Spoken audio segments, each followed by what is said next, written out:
directed by the highly innovative director Wes Anderson, the Grand Budapest Hotel is indeed incredibly innovative. Since this was the second film I'd seen from Anderson, the first being the Fantastic Mr. Fox, I was already used to his hectic and humorous style.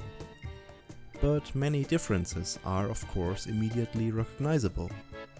The film is live action, the setting is completely different, and the music, composed by Alexandre Desplat, contains some interesting Hungarian influences.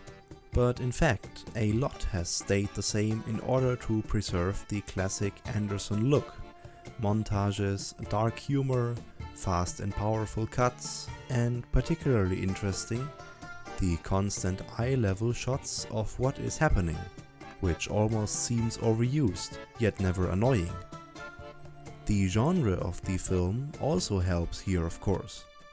An adventure mystery film with comedic influences and a highly unusual protagonist duo is the perfect premise for a film that seems a little different from the typical blockbuster. Ralph Fiennes, as the owner of the Grand Budapest, Monsieur Gustave, already has a lot of experience with roles from Central Europe, such as Schindler's List. Gustave comes across as a visionary here, someone who simply doesn't care about social conventions or order. Of course, this also leads to many funny interruptions, which are essential for the high speed of the work. The music stops abruptly and the characters reflect on the current situation. Zero, confused. Zero, confused indeed. Let's philosophize a bit more about the technical finesse of this duel. What is also very often noticeable are the many symmetrical shots that suggest a certain order in the hotel, and at the same time, the cool carelessness of the main characters.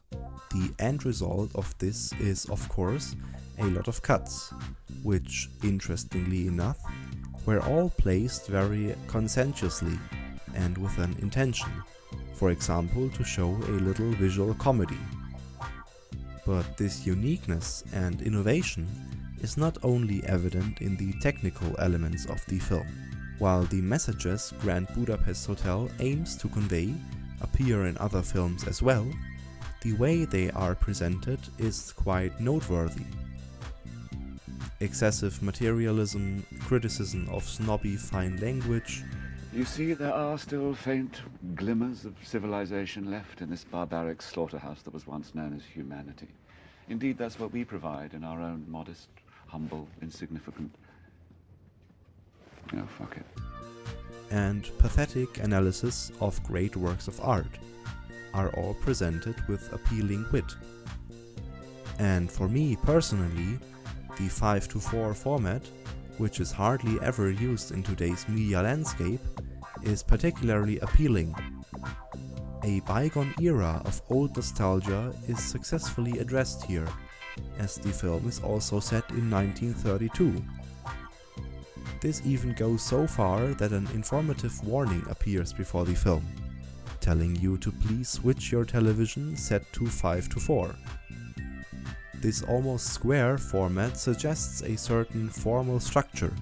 In 1932, the world was still in order, because even for the characters who are in the present, the time with Monsieur Gustave was a little snappier and funnier.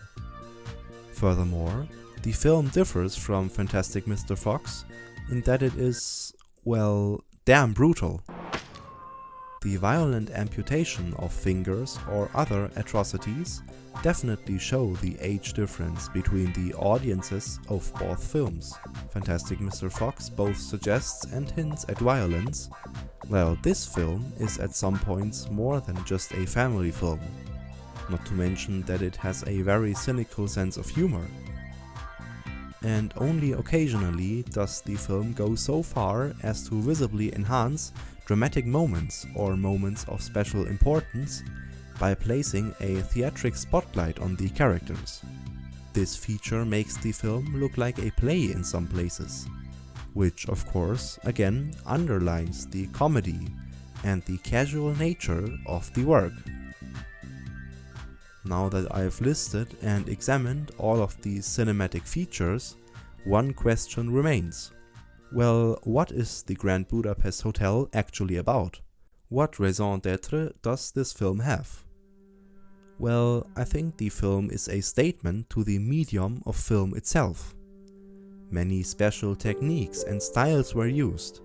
Editing, the most important tool in a film, was emphasized, and dramaturgical lighting methods were used. And it is a shame I must use that title here when talking about a movie that has so many classic movie hallmarks. But directors also have to be free. The film has to evolve, and artistic freedom has to be respected so that we might get another masterpiece like this one.